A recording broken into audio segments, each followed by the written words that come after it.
दोस्तों,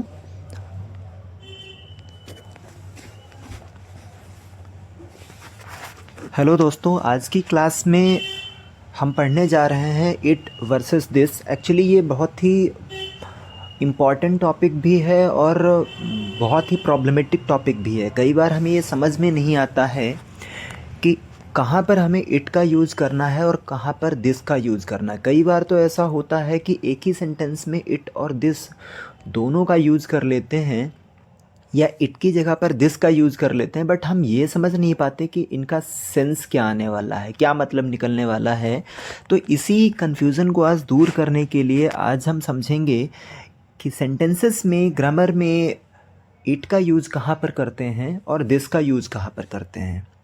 मैं पूरी कोशिश करूँगा कि इट और दिस को प्रॉपर तरीके से एक्सप्लेन किया जाए। फिर भी हम लाइफ टाइम लर्नर हैं तो कहीं ना कहीं कुछ ना कुछ इन्फॉर्मेशन ज़रूर हम लोगों से छूट ही जाती है, बट जितनी पॉसिबल हो सकती है उतनी इन्फॉर्मेशन के थ्रू हम इट और दिस को समझेंगे। तो शुरू करते हैं आज की class, that is based on the topic it and this. तो सबसे पहले देखते हैं कि इट का यूज़ क्या करते हैं और इट बेसिकली इट हम कहते किसे हैं। इट का जो मेन पर्पस है, जो ग्रामर की नज़रिए से जिसको हम इट समझते हैं, वो होता क्या है। तो कहते हैं कि it is third person singular person pronoun. It जो होता है ये थर्ड पर्सन होता है, जैसे ही सी इट, ये थर्ड पर्सन में ही आते हैं और सिंगुलर है, इट लिखा है तो सिंगुलर ही होगा और पर्सनल प्रोनाउन होता है। ये पर्सन की जगह पर यूज किया जा सकता है, यानी कि पर्सनल प्रोनाउन होता है, नाउन नहीं होता है, ये प्रोनाउन होता है। किसी नाउन की जगह पर हम इसको यूज कर सकते हैं पर्सनली। तो ये इस तरीके से हम समझ सकते हैं कि ये थर्ड पर्सन भी होता है, सिंगुलर तो होता ही होता है, और पर्सनल प्रोनाउन होता है।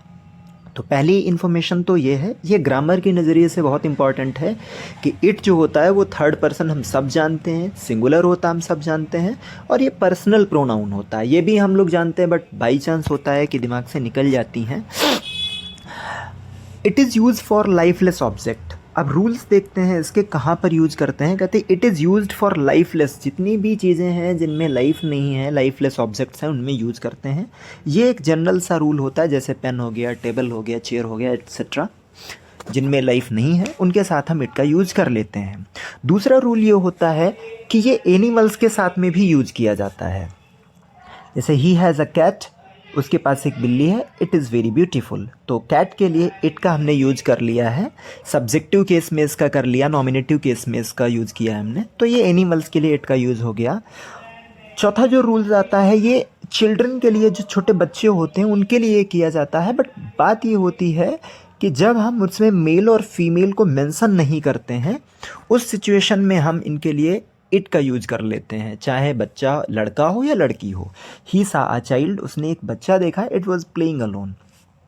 अब ये चाइल्ड पता नहीं है कि मेल है फीमेल है, छोटा सा बच्चा है, इसलिए इसके लिए हमने इट का यूज कर लिया।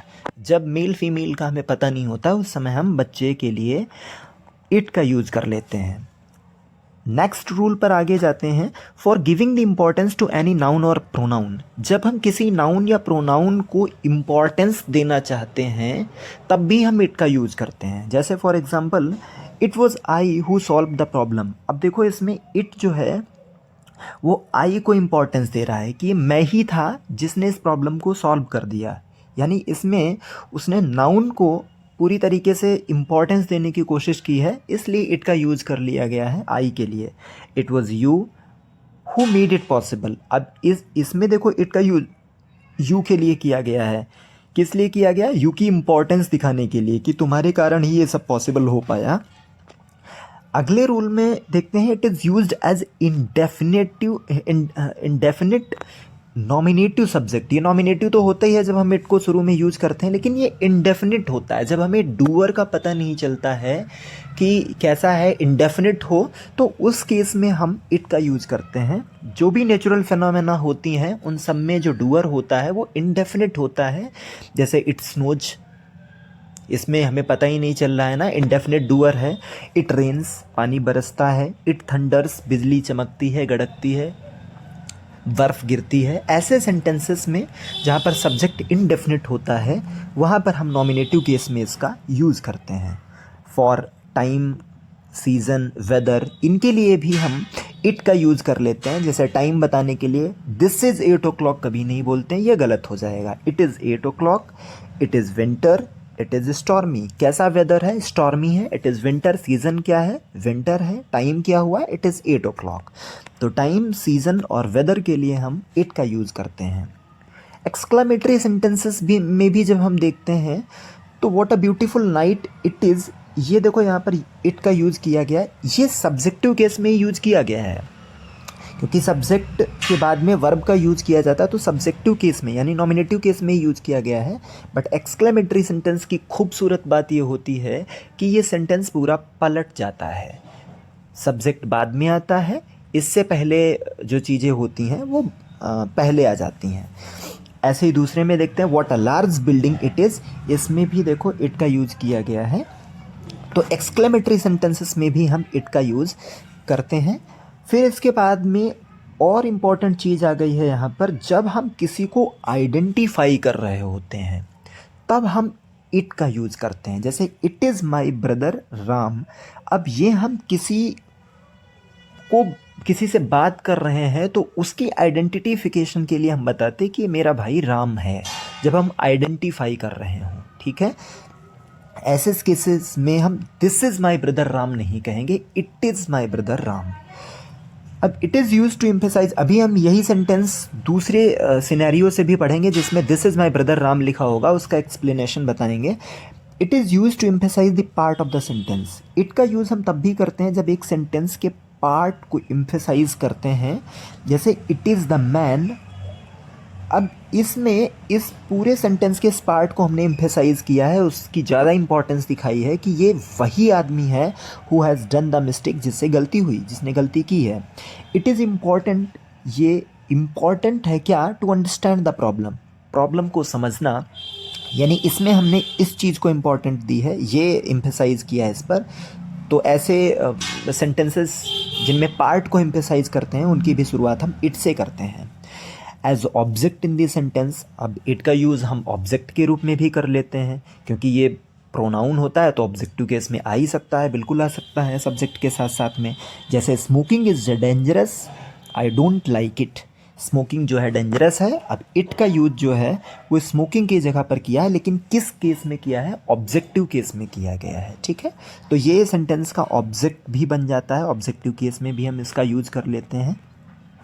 ये तो हमारा रहा इट के हिसाब से कि इट का यूज़ हम ग्रामर में कहाँ कहाँ करें और किस तरीके से हम ये पता लगा पाएँ कि कहाँ पर इट का यूज़ किया जाना है सही तरीके से। इसके बाद में जो हम देखेंगे वो इसका दूसरा सेगमेंट जो है वो सेगमेंट है दिस का। अब दिस को देखते हैं कि दिस का यूज़ हम कैसे करते हैं।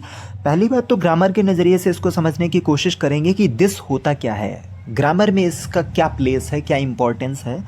तो ग्रामर में दिस जो होता है वो डेमोन्स्ट्रेटिव एडजेक्टिव होता है, उसमें प्रोनाउन था, इसमें दिस जो होता है डेमोन्स्ट्रेटिव एडजेक्टिव भी होता, बल्कि एडजेक्टिव क्या कहें, डेमोन्स्ट्रेटिव डिटरमिनर अगर कहें तो ज़्यादा सही रहेगा। और इसके साथ साथ ही डेमोन्स्ट्रेटिव प्रोनाउन भी होता है। इट जो था वो प्रोनाउन था, सिंगुलर प्रोनाउन था, ठीक है, पर्सनल प्रोनाउन के रूप में यूज़ किया जाता था, थर्ड पर्सन।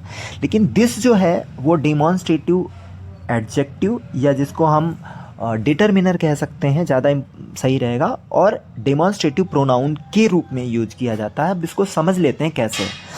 लिखा है दिस इज़ कैट। अब इसमें जो है ये डेमोन्स्ट्रेटिव एडजेक्टिव के रूप में इसका यूज किया गया है, क्योंकि कैट सामने है और हम इशारा करके कहते हैं दिस इज़ अ कैट, ये बिल्ली है, बिल्कुल पास में ही है।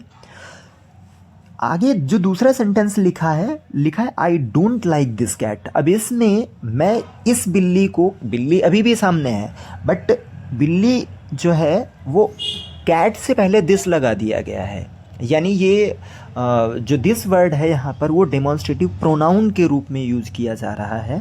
तो ये इसमें थोड़ा सा फ़र्क है। अगर दिस का शुरुआत में यूज़ किया जाता है दिस इज़ अ कैट तो डेमोन्स्ट्रेटिव एडजेक्टिव हो गया, डिटरमिनर हो गया। लेकिन अगर कैट से पहले लगाया जा रहा है तो इसका मतलब ये है कि ये डेमोन्स्ट्रेटिव प्रोनाउन के रूप में यूज़ किया जा रहा है। अब दिस का यूज़ कहाँ पर करते हैं? For introducing someone. जब हम किसी को इंट्रोड्यूस करते हैं, किसी से किसी को मिलवा रहे हों, तब हम दिस का यूज़ करते हैं। जैसे this is my brother Ram, यही सेंटेंस हमने ऊपर पढ़ा था यहाँ पर, this is my brother Ram. मैंने ये कहा था कि दोनों सेंटेंसेस में बस डिफरेंस ये है कि इसमें हम किसी को आइडेंटिफाई कर रहे हैं। जैसे किसी का फ़ोन आया और हम दोस्तों से बात कर रहे हो अपने भाई के रूप में, तो हम ये कहेंगे कि it is my brother Ram, जिससे मैं बात कर रहा हूँ ये मेरा भाई राम है, तब इट इज़ लगाएंगे। अच्छे से समझ लें इसको। और लेकिन अगर राम सामने आ जाता है और हम उसका दोस्तों के साथ में इंट्रोडक्शन कराते हैं तो कहेंगे this is my brother Ram, ये मेरा भाई राम है। इन दोनों सेंटेंसेस में अंतर यही है, जब ये सामने नहीं हो और हम उसका नाम लेकर के किसी को बता रहे हों या आइडेंटिफाई करने की कोशिश कर रहे हों, तब होता है इट इज़। और जब वो सामने हो और हम इसको इंट्रोड्यूस किसी से करा रहे हों तो होता है दिस इज़। तो दोनों में बस डिफरेंस ये है। तीसरा इसका जो रूल है वो कहाँ पर इसको अप्लाई करते हैं, दिस का यूज़ कहाँ पर करते हैं, वो ये है कि दिस जो होता है तब हम यूज़ करते हैं जब कोई चीज़ प्रेजेंट हो। अगर प्रेजेंट नहीं है तो आप दिस का यूज़ नहीं कर सकते हैं। अभी आप देखो, समझेंगे। लिखा this is a cat, simple सा रूल है, ये बिल्ली है। अब इसका मतलब दिस इज़ कैट का मतलब ये बिल्ली है, यानी ये सामने है। लेकिन अगर ये लिखा जाए इट इज़ कैट तो इसका मतलब ये हो जाता है कि ये बिल्ली तो है, लेकिन हम इसको कॉन्सेप्ट रूप में भी पढ़ रहे होंगे। हो सकता है हम इसको कॉन्सेप्ट रूप में, जैसे मैथ्स में बहुत सारी चीज़ें पढ़ते हैं, फिज़िक्स में बहुत सारी चीज़ें पढ़ रहे हैं, और किसी चीज़ के बारे में पढ़ते हुए हम कहें तो कहेंगे इट इज़, क्योंकि अब वो हमारे सामने नहीं है, बस हम इसको कॉन्सेप्ट बेसिस पर पढ़ रहे हैं। लेकिन अगर वो चीज़ सामने है तो हम दिस इज़ लगाएंगे, इसका मतलब जो है वो चीज़ हमारे सामने है। तो कुल मिलाकर के ये जो डिफरेंस था दिस और इट के बीच में, मैंने कोशिश की है कि आपको समझ में आए, और उम्मीद है कि आपको समझ में आ भी गया होगा। हो सकता है कुछ और इन्फॉर्मेशन हो जो मैं कलेक्ट नहीं कर पाया या जो मुझे भी नहीं आती है, सीखनी बाकी है, तो उसके बारे में भी सीखने की कोशिश करेंगे। फ़िलहाल आज के लिए बस इतना ही। This was all about this and it. उम्मीद है आपको वीडियो अच्छा लगेगा, इन्फॉर्मेटिव लगेगा। Thank you.